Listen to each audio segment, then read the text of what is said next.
அனைவருக்கும் வணக்கம். இது நெருப்பு அநீதியை எதிர்க்கும் குரலாய் உங்கள் முன் செல்லா.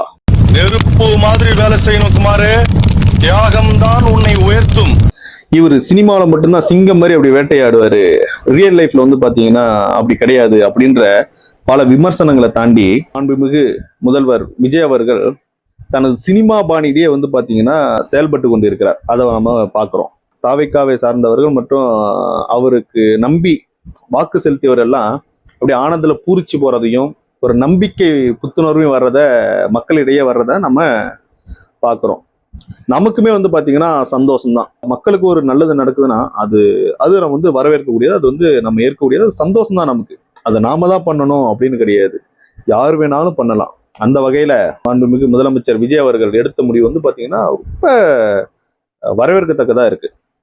அந்த வகையில முதல் கட்டமாக கோயில் பக்கத்துல உள்ள மதுபான கடைகள் மற்றும் பள்ளி அருகாமையில் உள்ள மதுபான கடைகளை வந்து பாத்தீங்கன்னா தடை செய்யணும், மூடணும் அப்படின்னு வலியுறுத்தியிருக்கார் முதல்வர். அப்படின்றப்ப மகிழ்ச்சியை தருது. மக்களிடையே, மக்கள் மத்தியிலையும் ஒரு நம்பிக்கையை, ஒரு புத்துணர்ச்சியை வந்து பாத்தீங்கன்னா கொண்டு வந்திருக்கு அப்படின்னு தான் சொல்லணும். தமிழ்நாட்டில் இப்ப நடக்கக்கூடிய பிரச்சனைகளை எல்லாத்தையும் எடுத்து பார்த்தோம் அப்படின்னா அதற்கு என்ன காரணம், மூல காரணம் பாத்தீங்கன்னா போதை அப்படிதான் இருக்கு. பள்ளிகளுக்கு போகக்கூடிய மாணவர் வரைக்கும் வந்து பாத்தீங்கன்னா போதையின் பாதையில செல்ல ஆரம்பிச்சுட்டாங்க.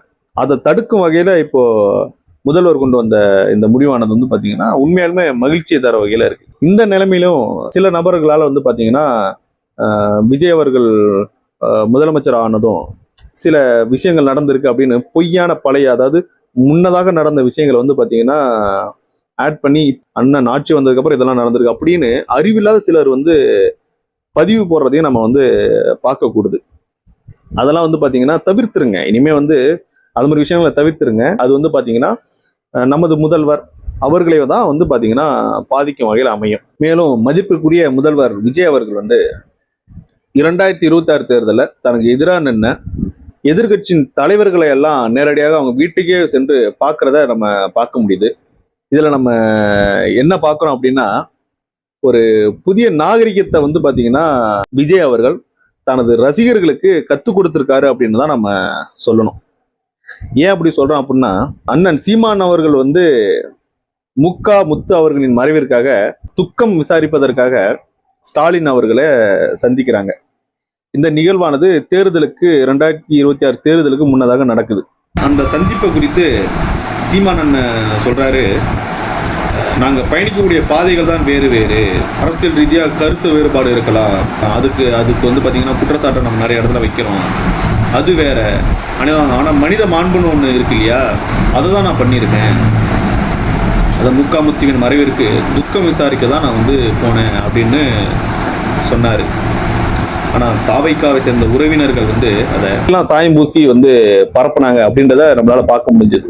அதாவது திமுகவிட வந்து கை கோத்துட்டாங்க நாம் தமிழர் கட்சி, திமுகவோட பி டீம் நாம் தமிழர் கட்சி, திமுக கிட்ட வந்து பாத்தீங்கன்னா பணம் வாங்கிட்டு அதன் பிறகுதான் வந்து தாவைக்காவை பத்தி பேசினாங்க, தாவைக்காவை பத்தி பொழந்து கட்டுறாங்க, அப்படியெல்லாம் வந்து பாத்தீங்கன்னா ஒரு பொய்யான ஒரு கருத்தை வந்து பரப்புனதை பார்க்க முடிஞ்சது.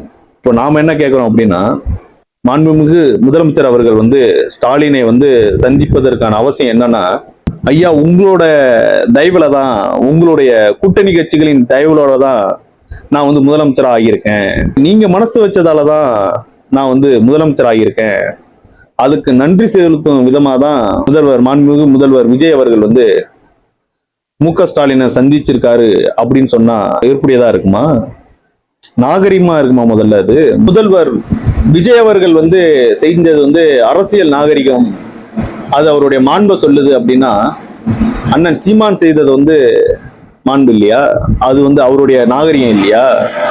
அவதூறாக பேசிய அந்த தாவைக்கா வாய்கள்லாம் இப்போ எங்க போனுச்சு அப்படின்னு கேட்க தோணுது. மாண்புமிகு முதல்வர் அவர்களின் இந்த செயலால தாவைக்காவை சேர்ந்தவர்கள் அரசியல் நாகரிகம்னா என்ன, மனிதனோட மாண்பு, அதுவும் தமிழர்களுடைய மாண்பை வந்து புரிஞ்சுப்பாங்க, தெரிஞ்சுப்பாங்க அப்படின்னு நாம நம்புறோம். ஒரு நிகழ்வு நடக்குது அப்படின்னா, இது வரைக்கும் சினிமாவில் பயணித்த நீங்கள் அரசியலுக்கு வந்திருக்கீங்க, ஒரு நிகழ்வு நடக்குது அப்படின்னா அந்த நிகழ்வுல மக்களுக்கான பயன் என்ன, மக்களுக்கான கெடுதல் என்ன அப்படின்னு அதோட உண்மைத்தன்மையை ஆராய்ந்து அதன் பிறகு வந்து பார்த்தீங்கன்னா மக்களிடையே பரப்புறது ஒரு நேர்மையான அரசியலாக இருக்கும்.